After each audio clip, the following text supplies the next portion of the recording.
before I dive into the main presentation, I just want us to take a moment, each of you to just take a moment, and I'll give you maybe 30 seconds or so, to just think about a tree in your life.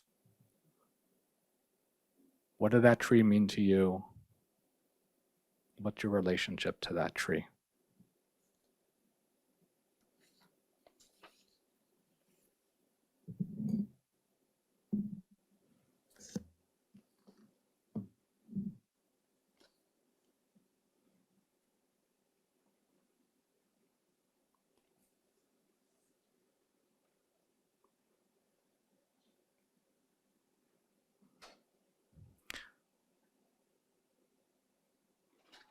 The reason I want to begin this way is because I once went to see a Bruce Springsteen show on Broadway, and he was talking. Bruce Springsteen is one of the master storytellers, I think, of our generation, and he was talking about his life growing up in New Jersey and talking about the tree that his cousins and him played under when he was a kid. And that was the first act, and then he came back in the second act and talks about being a grown-up, and he goes back and visits his home, and he talks about turning the corner to his house, and the tree is gone. And you could hear the audience sort of all sigh with him.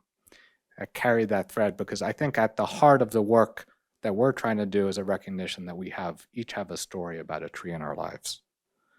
So I want to talk to you a little bit about my story, and then what led me to this work and why it's important. And then I want to share with you what a boundary object is and how it relates to the work we do. So I am at heart an educator, and I have a deep commitment to building spaces where people can connect, learn, and actualize their sense of self, especially as it relates to science. Before founding Speak for the Trees, I was a physics teacher down the road at Newton North High School, where I created courses around culture and science. And one of the courses I created was Science in Society, and the role of science in politics and in our shared landscape. And we did this through history and looking at case studies in the history of science. But the walls of the classroom felt confining to me, and this was especially true in 2016 during the presidential election, when it became increasingly clear that we, as citizens of what is often dubbed the greatest democracy on earth, had lost our ability to converse, to share, and to listen to each other. And I sought a space where authentic conversations could happen, where people could find a space to share stories and hear each other, to build empathy. Spaces where people could see the other, not through the lens of the other, but the lens through authentic stories and experiences. And that's how I landed on this object called a tree. An object that brought us out of our homes and into conversation with our community, our neighbors, and even ourselves. And thinking on it now, and back then as well, it felt like a wacky idea. At a time, I struggled to make something that I struggled to make it feel like it could be actualized, and I at times got despondent and depressed. But as my wife will tell you, if I'm anything, I'm persistent, and I dug into this tree idea even more. And I started to notice something strange as I was perusing the internet. There are all these organizations across the country doing this thing called urban forestry. And I first noticed groups out west in California. One in LA is called Tree People. There's one in San Francisco called Friends of Urban Forest, and another one in Sacramento called Sacramento Trees. And I thought, hey, maybe this is just a wacky liberal idea on the West Coast. But I continued to explore, and I noticed something that really struck me, that almost every city in the country had this thing called an urban and community forestry nonprofit. So I went to Google and I found the 30 largest cities, and I noticed that 28 of them had urban forestry nonprofits. Only 2 did not. That was Boston and Las Vegas. Now Las Vegas I could understand, but why Boston? Well, I'm glad to say that I went to a conference a month or 2 ago, and I found a woman who founded the Las Vegas nonprofit for trees. So now all 30 of us have urban forestry nonprofits. And then from that point, things started to click. I met a fellow traveler, Amanda Rich, and we took a leap of faith and created this nonprofit. And as we did, we began to connect with both local and national groups. It became apparent that there was not only an opportunity, but a need to engage Bostonians in thinking about planting and celebrating trees. And Amanda was the yin to my yang.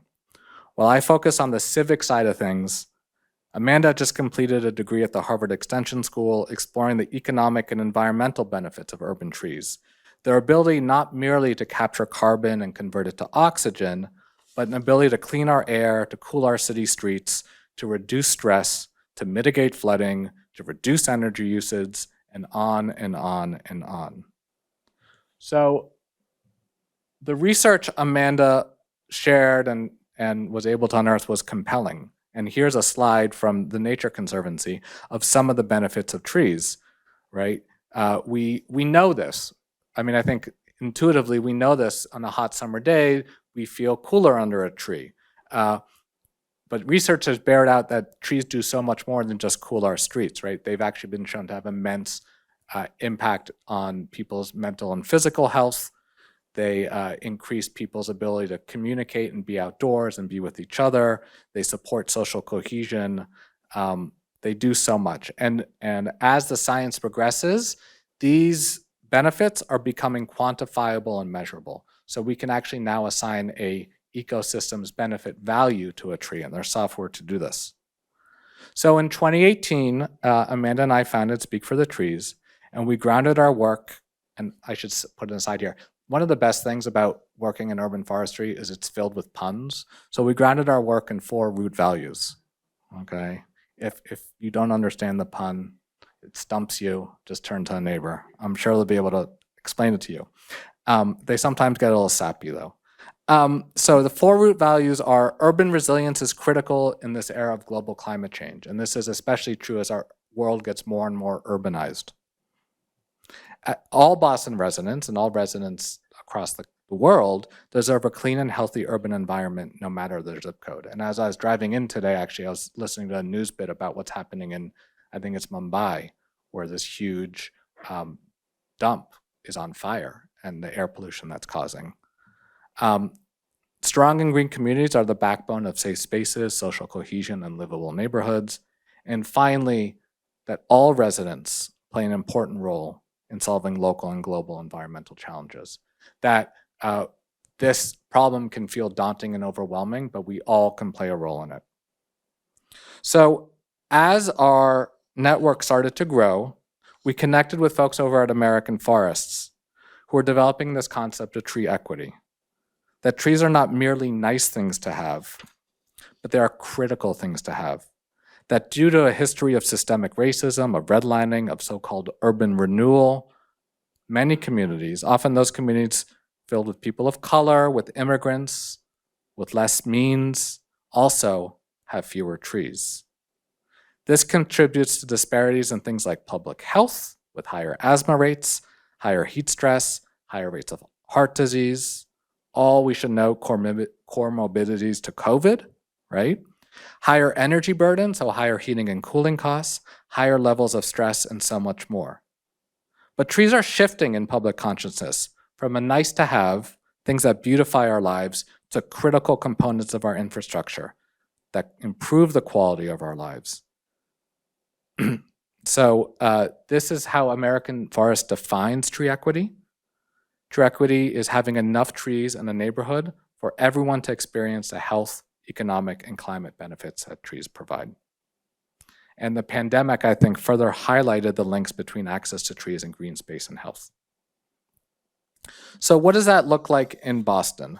Well, around this time, we connected with a graduate student at Boston University who helped us visualize the geographic inequity in Boston through a series of tree equity maps. And I just have a few screen grabs here of the map. So here's the tree canopy coverage of Boston by census block.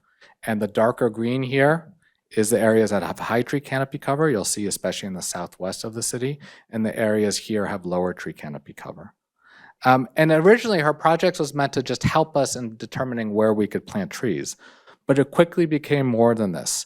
And you'll notice here she created these other maps that allow us to overlay things like summer temperatures, percent minority population, and average income. And if you go to our website here, let's see if this works, right? Where it says tree equity, you can play with these maps, and they're actually interactive. So we have a whole story map here. Here we are at a planting, where you can explore Boston's tree canopy. You can explore Boston's environment, things like heat and air pollution. You can explore Boston's people, where people live. But I think the most exciting part here is looking at how those two things interact. So I'll just give you a quick example. And sometimes this takes a while to load because there's a lot of data here. You can look at the interrelation between things like tree canopy coverage and heat. So areas that are darker green tend to have cooler summers, right? And you can do that with any variable on our map and tree canopy coverage. So I invite you to play with that, and I'm happy to answer questions on that as well. We're continuing to develop this tool on our website, and tomorrow we're going to be hosting a graduate student at Simmons, Roxanne James, who will be talking about the relationship of this issue of trees and people to public health. And here's just an example of how it plays out when it comes to asthma rates, right? Asthma rates in adults and asthma rates in amongst 3 to 5-year-olds.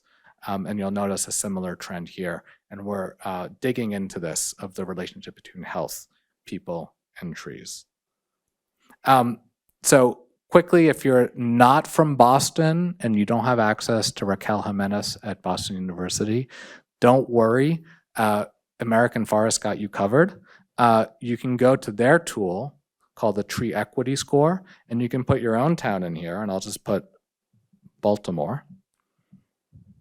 You're from Baltimore, and you can actually play here. They have a score for every neighborhood, every census block here, that gives you a sense of, go over here, this block has a score of 64, right? You get a sense here of what the canopy goal should be and the population there and why this block has a low score of 64. Every block should have a score of 100. 100 means that that block is receiving the full benefits of trees. So I invite you again to play with that tool. It's treeequityscore.org, and learn a little bit about how this plays out, not just in Boston, but across the country. I am really proud to say, though, that since we got started about a year and a half ago, the city committed $500,000 to developing a urban forest plan, and that on Friday, I've heard that it will be releasing its executive summary on the urban forest plan. And at the center of this plan, the city is committed to equity in all its forms, shapes, and sizes. So we're excited to be part of this effort. I think there's a growing recognition across the country and in Boston. This is Boston's first urban forest plan, that trees matter and that we need to do something about expanding our urban canopy coverage. So I'm going to pause there, but this is sort of like the first half of my talk. And just say, I hope this gives you a sense, what I just went over, and I'm happy again to answer questions, a sense of why trees matter, especially in this era of climate change. Trees are a critical component of building resilient, equitable, and healthy communities. And I'm going to transition now to what originally led me into this work. And it wasn't in the environment, but this was a civic project.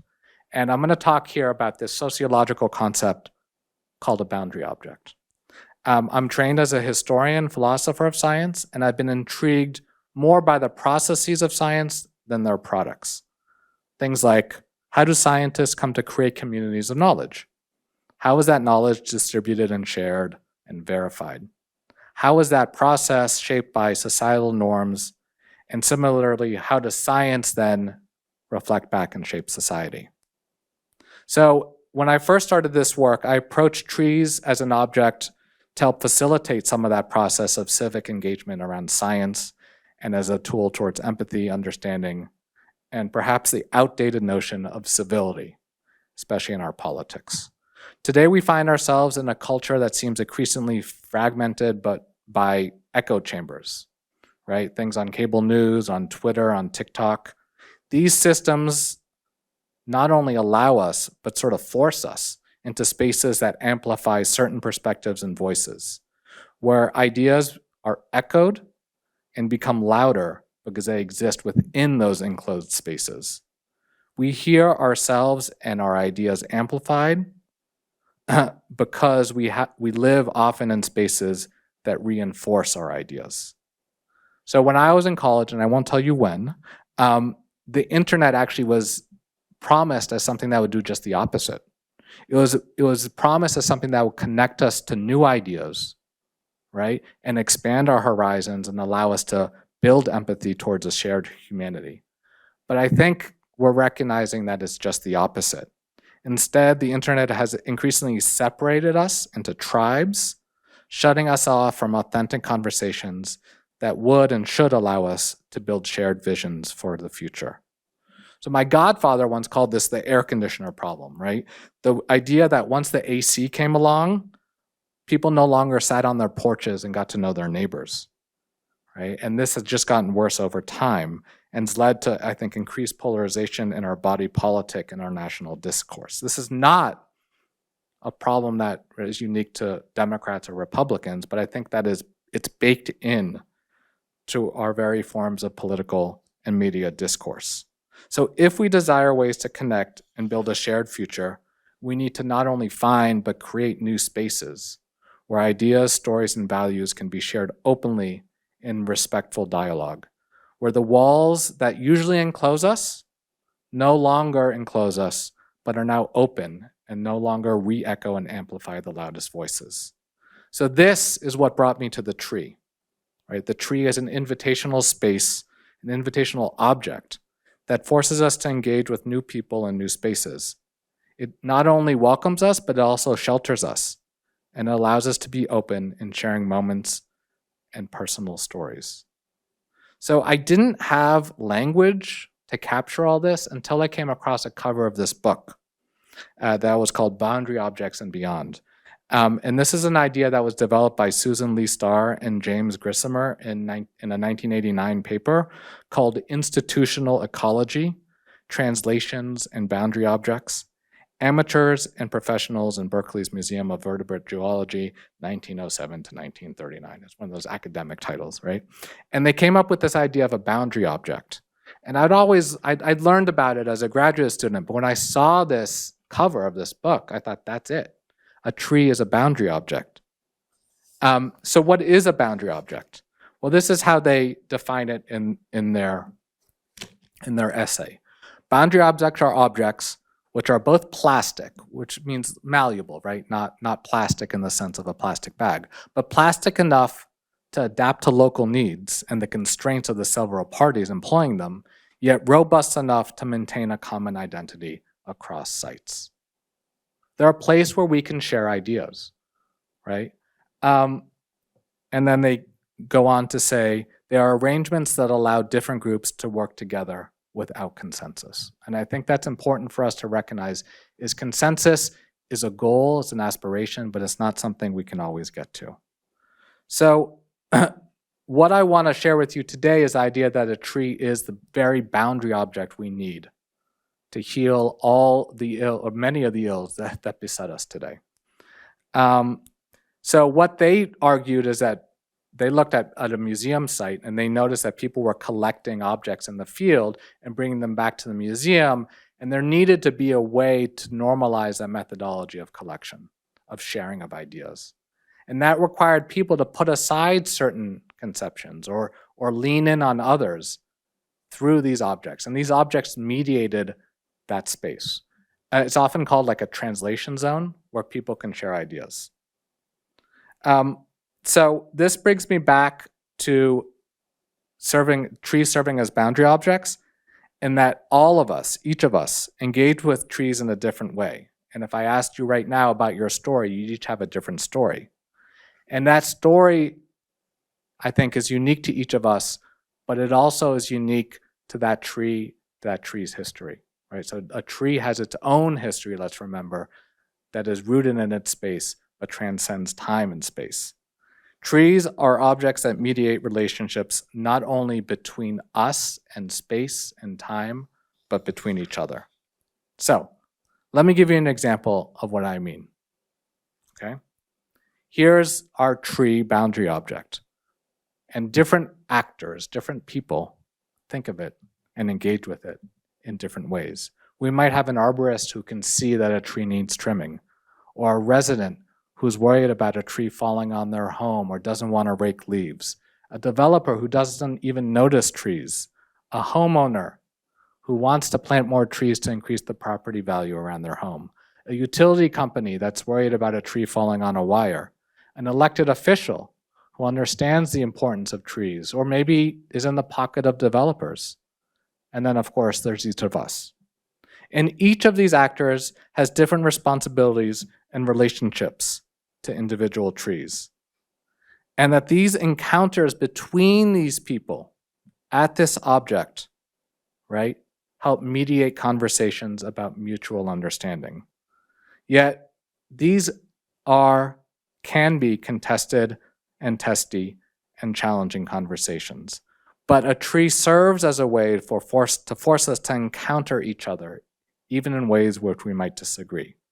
Now, there might be other objects in the world that do this, but I want to push us as to think of trees as something unique, as a boundary object like no other, that allows us to create something new, and in doing so, allows us to create a shared humanity. And here's where I think we have a unique opportunity in this moment in history to transform our civic discourse and our relationship to each other. And I want to go back to your story, because my core belief and our core belief at Speak for the Trees is that everyone has a story about a tree, whether it's a relationship or a memory, could be happy, could be sad, could be a tree you planted with your father, could be a tree that fell when you were a kid, right? But trees have valence for each of us because we are creatures from the tree. If you look at all the primates around the globe, they each spend at least 10% of their lives in trees. Some of them spend 90 to 100% of their lives in trees. We are descendants from animals that find comfort and respite and hope in trees, right? Our primate cousins sleep in trees. They run away from jaguars for safety. They seek food in trees. I believe that trees are baked into our DNA. So when we think about trees in this way, we all of a sudden are able to connect with each other and able to build a more empathic and understanding society. We see each other, we allow ourselves to be vulnerable, we allow ourselves to exchange ideas. So unlike the past slide, where we're talking about professional relationships that trees might mediate, they also mediate personal relationships. They provide us spaces to share our stories. And it's no surprise, as far as I can tell, every tradition, every world religion has at its center a tree. From the Judeo-Christian notion of the tree of knowledge, right, and the tree of life and the tree of Eden, to the Celtic tradition of tree spirits, and the Japanese tradition of Kodama, right, to Buddha sitting under a tree when he was enlightened. We were born and then enlightened. Trees are critical, and they are part of our shared humanity.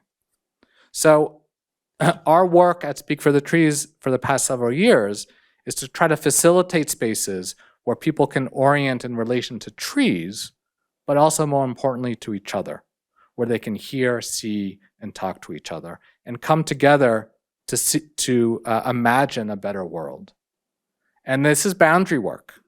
This is what I think of when we do our work, taking that idea of a tree as building our shared destiny. So I want to share with you two examples of how this looks in practice, right? How these ideas are part of our work, and then share with you an opportunity to think about how you might join us in this work. So Natalie here created this amazing video, and I'll just let the video speak for itself, and I'm gonna see how it works.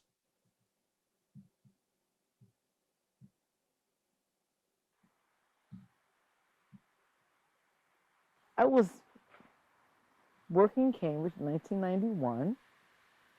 Coming through, Cambridge Side Galleria was just opening. It was a brand new mall. And near the entrance, exit, there was this nice table, and they had these little things there. And of course, if it's free, I want one. She gave me two. I said, what is this? She said, this is trees. I was like, yeah, right. It was this big. It's like, sure, it's right. Came home with it, sat on the table. My daughter looked at me and says, where are you bringing dirt home for, Mommy? I said, no, these are trees. She was like, yeah, right, it's trees. It's only this big. Came outside, slapped a hole in the ground, slapped it in, poured water, and left it. There were two trees. One was here, and one was over there. That was 1991. This is what we have now. A little bit bigger than this, don't you think? It's a wonderful tree. He's wonderful, wonderful, wonderful.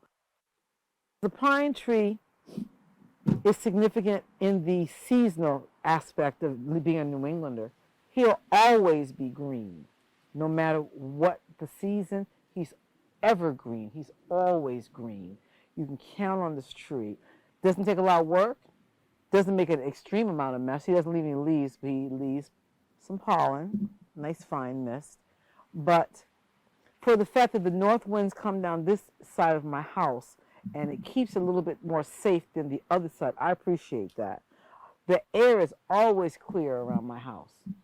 It's never, you know when you don't take the garbage out quick enough? And sometimes there's that little residual, little stink? No, not around mine. Because this tree helps clean the air. It gets the air clean. It's always this side of the house. It's always refreshing. Even the wintertime, I come and sit out here because it's refreshing. You can depend on him. It's reassuring. When I get close to home, I see my tree. I can see my tree from down the street. He's there. It's all good. It's all good. It's a condo. There's blue jays. There are chipmunks, squirrels, robins, and a host of other friends that are there on a regular basis. We have conversations in that sometimes these birds are nuts. My blue jays are very, very territorial. They don't like other birds coming in their backyard. And I think sometimes the tree has to cool them out.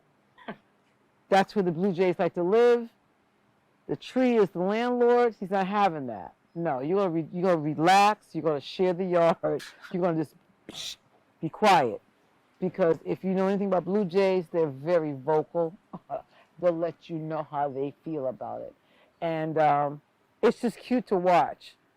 But that's the thing about it. It's to know that I'm the hostess for a community here, and they don't ask for much. They just ask for clean water in their bird bath. I don't feed them, but they know that when I come out, there's not going to be any harm. And they're always happy because they know that their spot, they've watched trees get cut down, and it has been quite uneasy for them around here. But they know that this one's not going anywhere. He's not going anywhere. He'll be here for a while. As long as I'm here, he'll be here. He was this big. Right there, he was this big.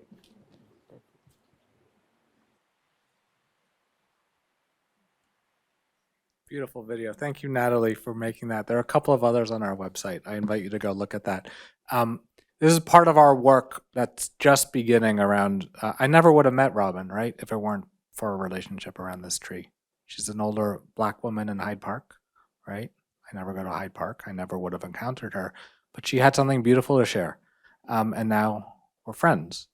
So that's one story, and we have a couple of others. I also want to share with you a little bit, there we go. I also want to share with you other types of stories around trees, and this is more about our work. This is a project we did back in 2019 or 2018. I don't know why full screen doesn't work here. Oh, yeah.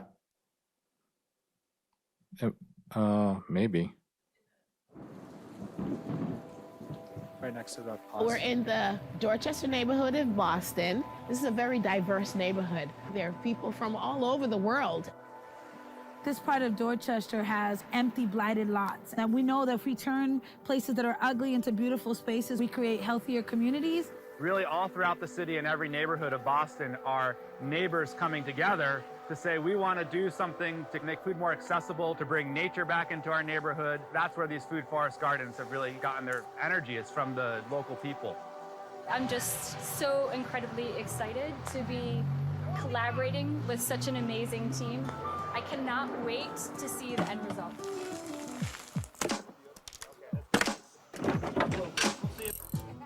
We're here today to really transform this lot into a green space. This space will serve as a source of access to food, shifting culture, getting people to think more of healthy, open green space, and getting people to even come and plant here. We're unloading some awesome fruit trees here. Trees represent rootedness. So when you plant a tree, it claims that space for the community. Gardens heal. It gives you a chance to see something from nothing to its fruition, and this neighborhood needs this revitalization.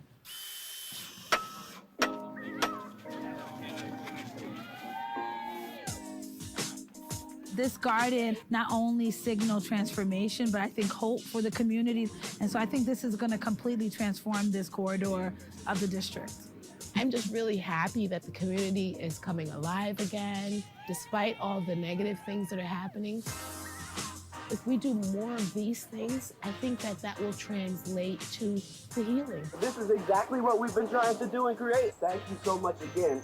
Trees represent hope. So I want to thank all our partners who had the vision here to build a really sustainable urban forest. Thank you so much.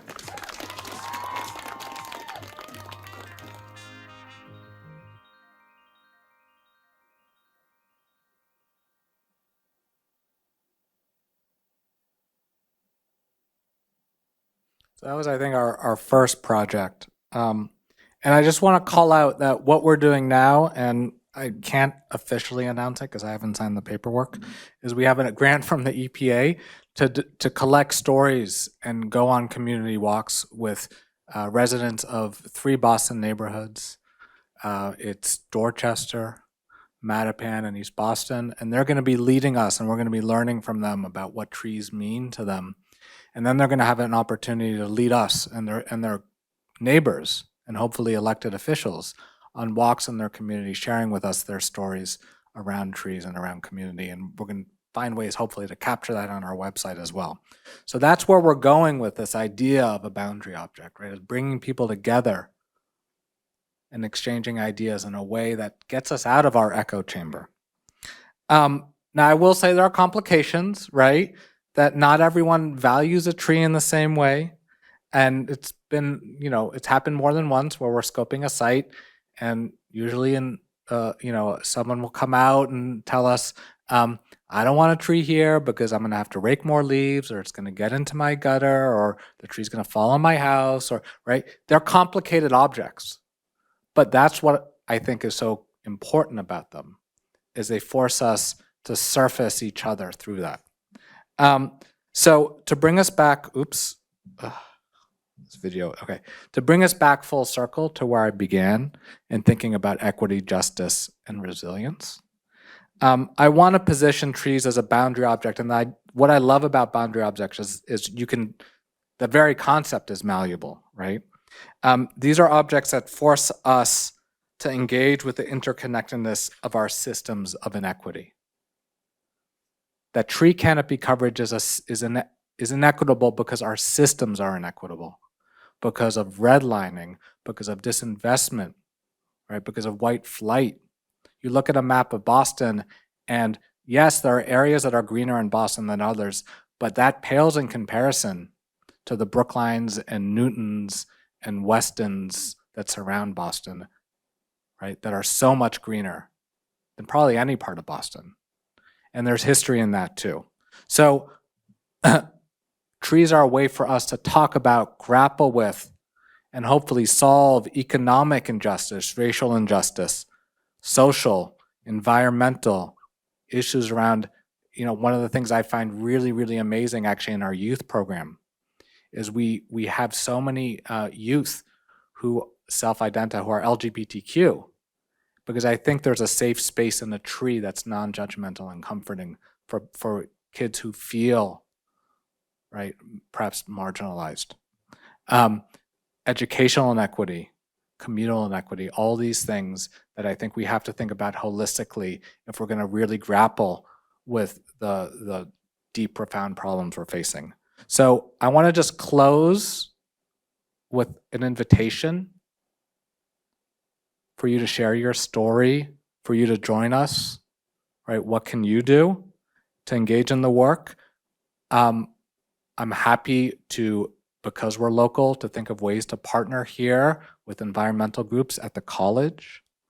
If you're going home this summer, wherever home may be, I invite you to engage in your community in thinking about tree equity. What does it look like in your community? And the tree equity map that American Forest has created, the tree equity score, is a great place to start. So bring this message home. Write letters to elected officials. I know in the Build Back Better bill, I think there was something like $800 million devoted to tree equity, and a lot of it urban forestry. And of course, join our efforts, sign up for our newsletter, all that stuff, and come in and volunteer with us. So with that, I want to thank you, and I'm happy to, I'm looking forward to engaging more deeply in conversation.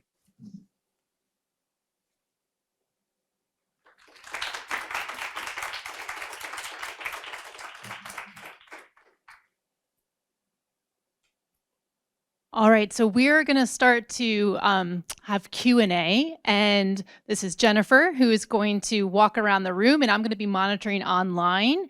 So if anyone in our room would like to get us started, if not, we have a couple online already, so I'll give you, go ahead. Anyone? Go ahead.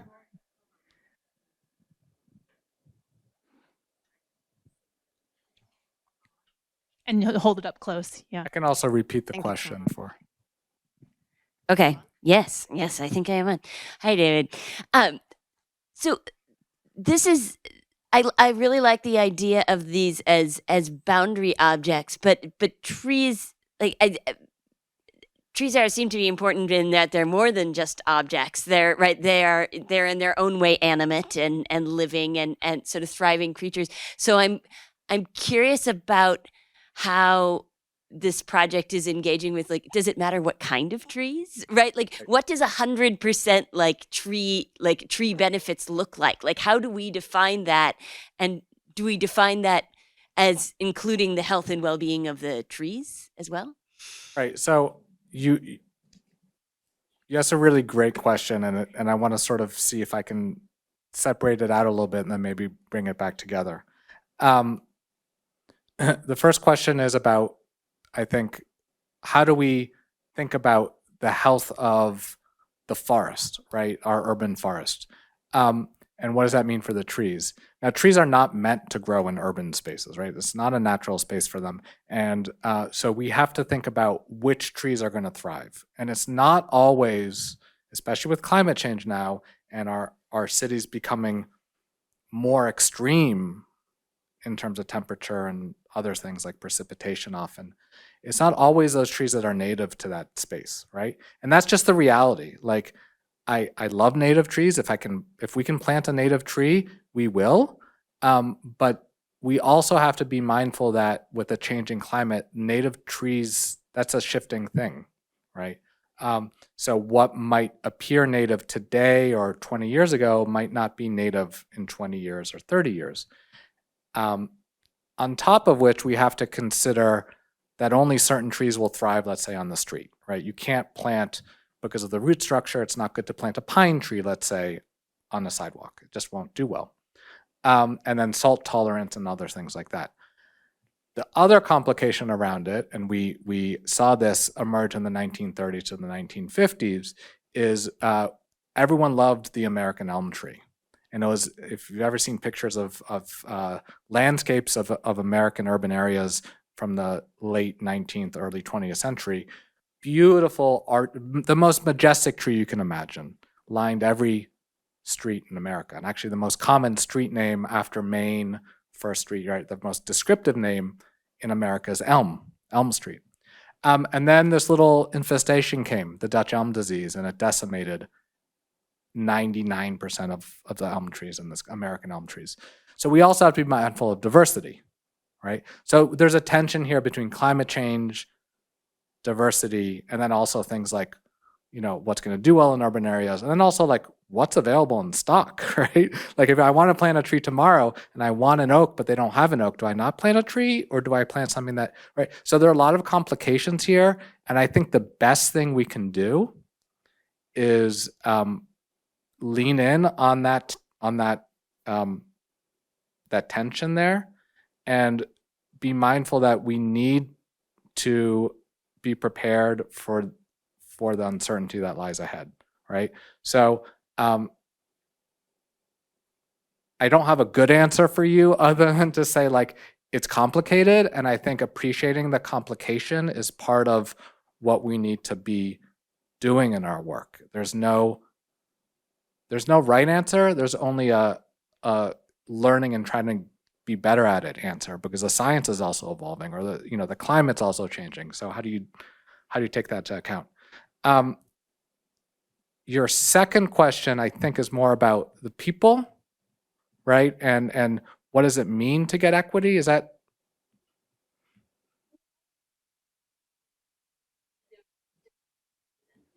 Okay.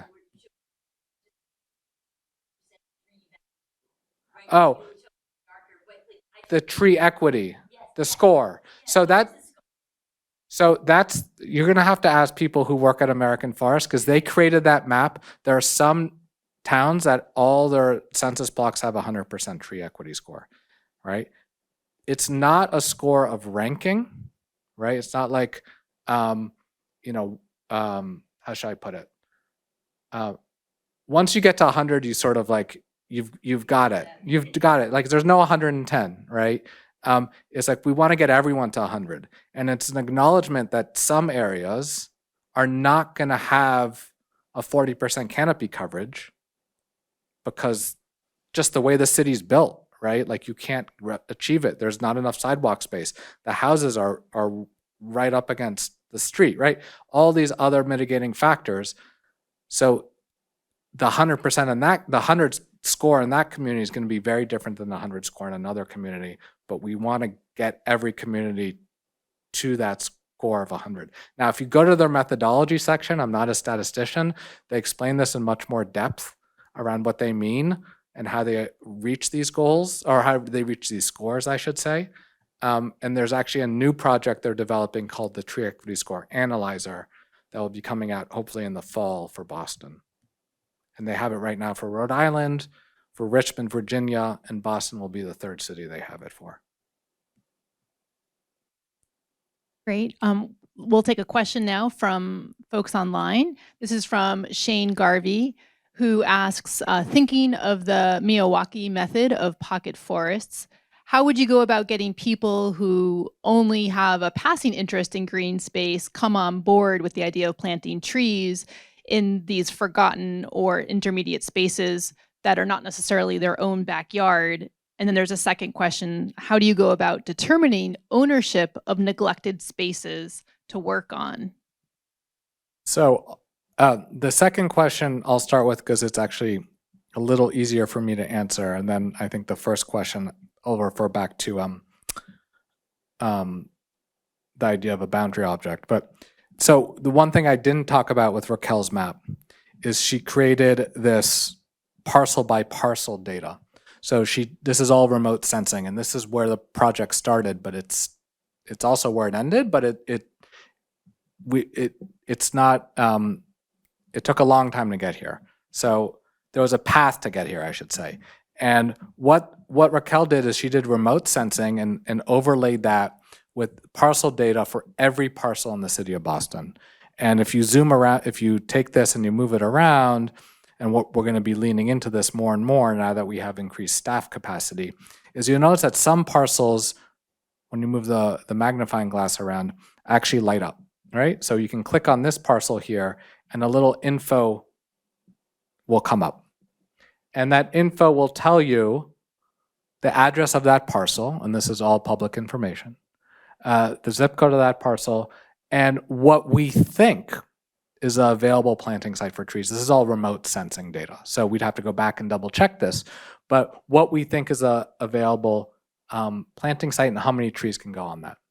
So now we have thousands of data points with ownership information, right? This is owned by the Commonwealth of Massachusetts, where we can start sorting, okay, we want to plant in this neighborhood and we need to plant 10, we want to plant 10 trees. What are some places we can plant? And we can do community outreach, we can start flyering, we can start engaging directly with residents. So that's the answer to the second question. I think the answer to the first question is that I am convinced that part of our work needs to listen to the concerns of residents and think about how a tree can answer that concern. So I'll give you an example. Trees have been shown to be really great at reducing traffic accidents. Who would have thought, right? When you have an array of trees on a street, people drive slower and drive more safely.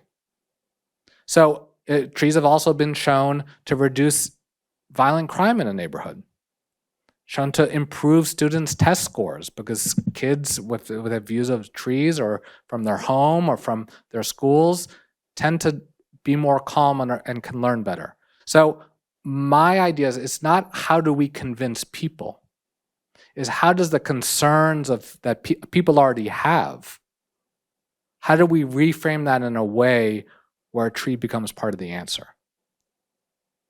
And I think that's where we need to be because I love to, I often get stuck in rooms, in echo chambers, where I speak to people who love trees and I can talk all day about trees and I see lots of nodding heads. But we need to get to the people who don't think about trees in the same way or maybe don't recognize them. What are they concerned about? Because not everyone has the luxury or the liberty or the time or the resources to plant a tree, to care for a tree, to think about a tree. Trees can be expensive and time-consuming objects. So how is it that we make that connection, that valence, that importance, and meet people with the concerns that they already have? Thank you. From our audience here.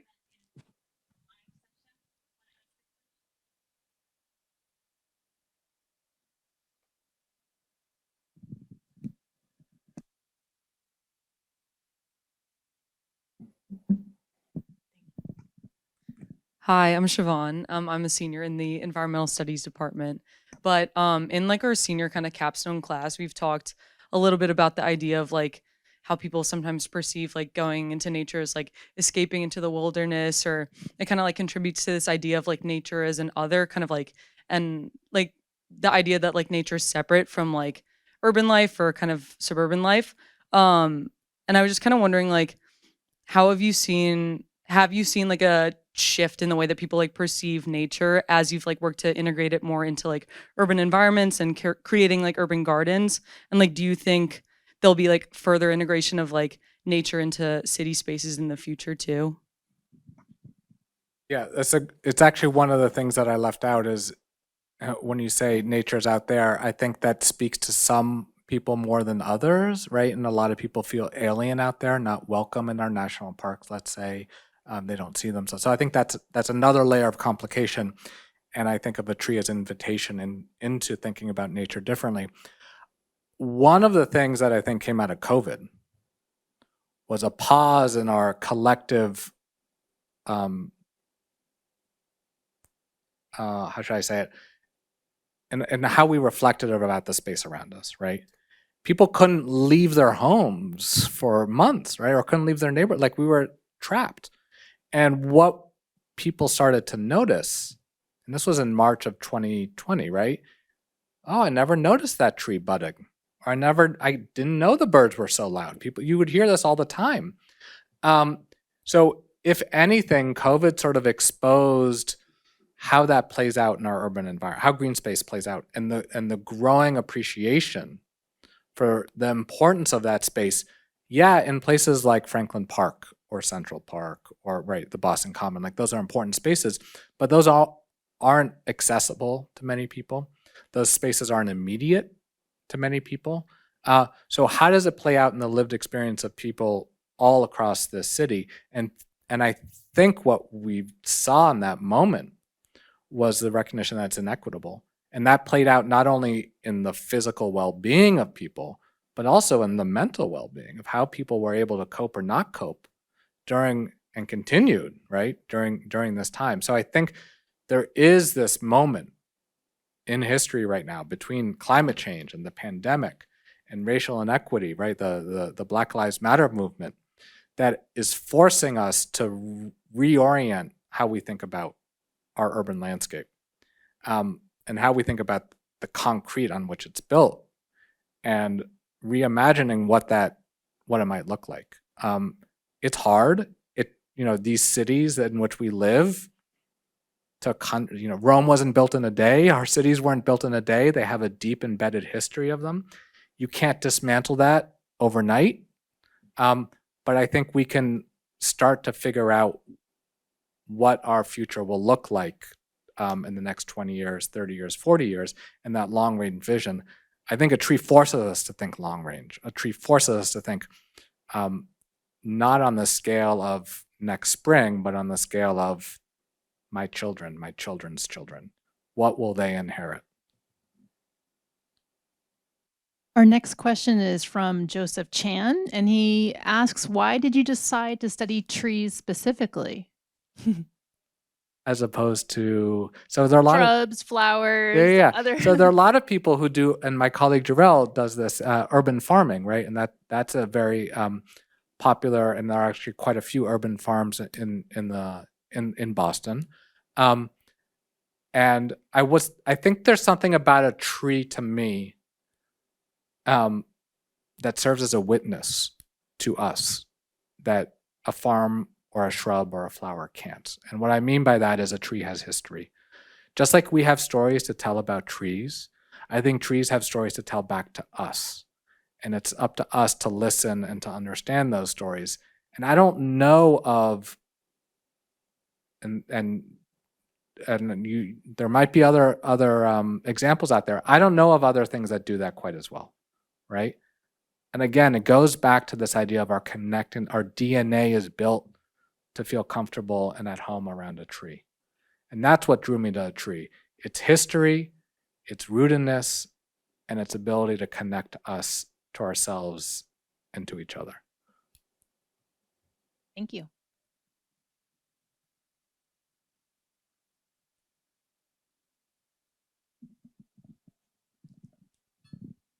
Hi, I'm Gabby. I recently learned about the Save Crane Ledge Woods movement, which is, if you're not familiar, the movement to save the largest unprotected urban wilds in Boston in the neighborhood of Hyde Park, I believe. And I was wondering if your organization has any sort of working relationship with this movement, or if you guys do any type of organizing with them.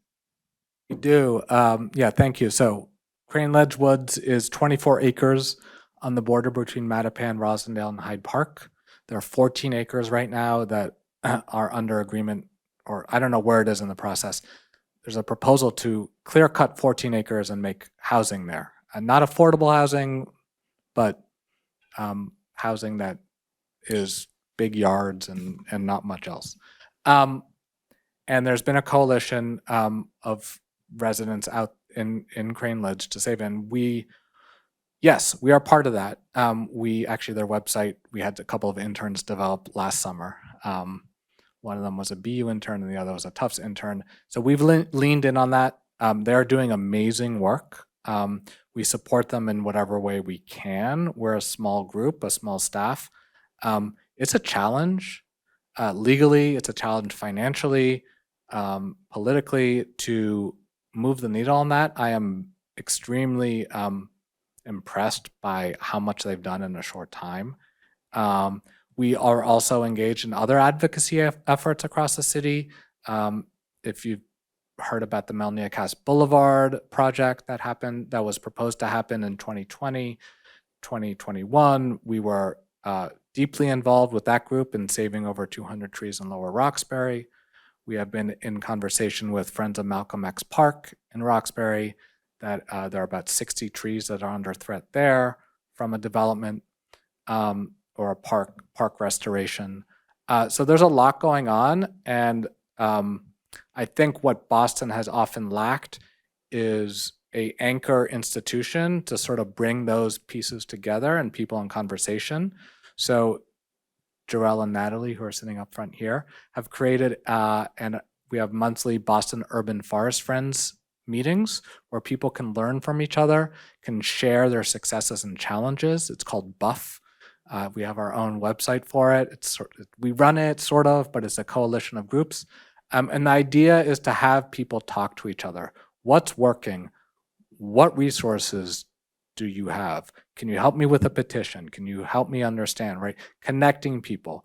We're coming together because there's so many pockets of great work happening there around the city, but we're not yet unified around it. So what are steps we can take to sort of speak with one voice? Because Boston, if anything, and I was just in preparation for this talk, was reappreciating, and appreciation might be the wrong word, how segregated this city is. It is one of the most segregated cities in the country, right? People don't talk to each other. They don't know what's going on in each other's neighborhoods. And there's a history behind that too. So how do you break down those barriers and bring people together to learn and share with each other? So that was a long-winded answer to yes, go support Crane Ledge Woods. Great. Dah-veed, we have another question online. This person asks, a lot of tree organizations talk about the need of planting native species only. Can you explain why this is the dominant narrative? And secondly, you brought up the interesting point as to why this isn't always perhaps the correct position to take. Can you further elaborate on why? I'm not sure. I might push back on the assumption there that tree organizations promote native plantings. I think the loudest people promote only native plantings, but I would say my colleagues over at the Alliance for Community Trees, which is a coalition of nonprofits around the country focused on urban forestry, we just sort of don't talk about it because we don't want to shake the cage too much. But I would say like most of the major urban forestry nonprofits are agnostic about it. I think most urban forest nonprofits want to see a holistic, healthy urban forest in their city and are cognizant of the complications and will plant, like I said, native trees when it's appropriate and when it's good for the forest, but are not always are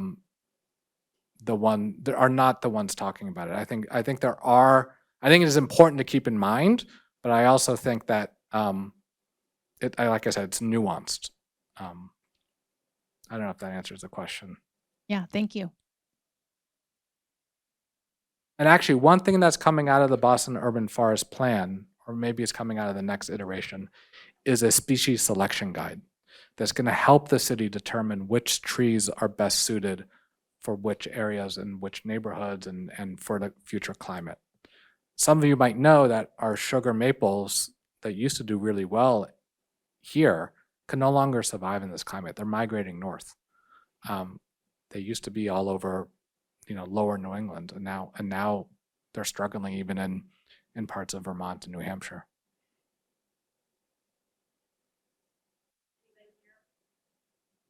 I have a question.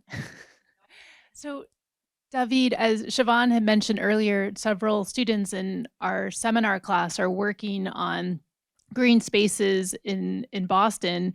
And I think one of the questions that's come up repeatedly is oftentimes you can plant trees and get them started and put them in the hole, put the dirt in, but then whose responsibility is it to care for it, especially in an urban environment where it might be really hard to get a hose and water that tree, or whose responsibility is it to rake if it's shedding leaves in the fall? So could you speak a little bit about like the long-term maintenance, because it is a commitment as we plant something to not just make it a one-day Earth Day event and walk away and say, I'm done. Yep. But someone has to take care of that tree, at least until it's able to take root and take care of itself. I think there's a lot in there that I totally agree with, and it's, I think, part of the reason why the city needs an urban forest plan, and I think that's one of the recommendations that's going to come out of the urban forest plan is we can't just plant trees and call it a success. We need to think about the sustainability of any plan we can come up with, which includes increasing the budget so we have more arborists on staff who can care and proactively prune these trees, mulch them, water them, etc. I think the other thing that we're doing is, okay, if the city commits to it, that's great, right? But there are hundreds of thousands of trees in this neighborhood. We can't expect 10, even 20 arborists to care for that many trees. One of the amazing things about living in any city is the amount of capital, and I don't mean financial capital, but I mean sweat equity, social capital that exists when you have a city of 800,000 people, right? How do you enroll all those people in doing this work? And I think first you need to or in helping in this work, you need to educate them. You need to have them understand why trees matter and what they can do to help. And then you have to provide a platform like this, like what we've been developing with a group of students at Northeastern, that allows people to adopt trees in front of their homes and then track the activities, and that allows us to re-engage and think about which trees need watering, which are doing okay. That's one model that we see work across in different cities, is people adopting trees. There's a capacity issue for the city. There was one other idea I had, and now it escapes me. But I think you're totally right. I've spoken to Chief Reverend Mariama White-Hammond, who is the Chief of Energy, Open Space, or Chief of Energy, Environment, and Open Space, and she says we can't continue to plant 2,000 trees a year to see 50% of them die in 2 years. It's just throwing good money after bad. So what do we do to ensure that these trees not only survive but thrive? So there's a lot to unpack there. I don't think you snap your fingers and you fix it. It requires a system to support it. Great, thank you so much. Does anyone have one last quick question? Go ahead, Audrey. Hi, I'm Audrey. I'm also a senior. I'm in the same capstone class, and kind of what we were looking at for our thesis project is how to keep communities engaged in stuff like this, especially in ones like Boston where it can be very renter dominated, so people are moving around. I was just wondering what you guys did and how you guys engaged people, especially for things like Adopt a Tree. It'd be great for people to be a part of it, but how do you get them to want to be a part of it? That's the $1 million question. It's really hard. I mean, I think it's something we're trying to learn from other cities. I don't think any city has figured it out perfectly. There might be ways to build in incentives for this type of work in connection, let's say, with Boston Water and Sewer. So most of what you pay on your water bill, for example, is the runoff is paying for those big storm events where that sewage has to be treated. Maybe if we planted more trees and incentivized residents to care for those trees, or incentivized somehow they got an offset on their water bill. I don't know. We've been loosely thinking about those ideas.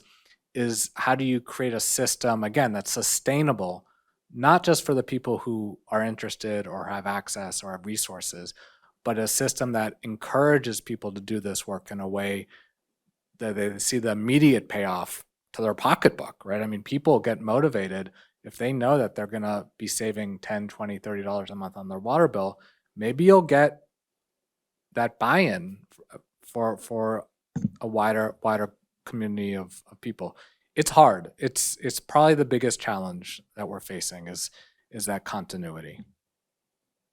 Well, with that, please join me in thanking Dah-veed Meshoulam for a wonderful talk on trees as boundary objects. Thank you. Please come back again. All right, thanks everyone. Have a good Arbor Day. Hope you get some good planting out there and get involved in this type of work. And until next year.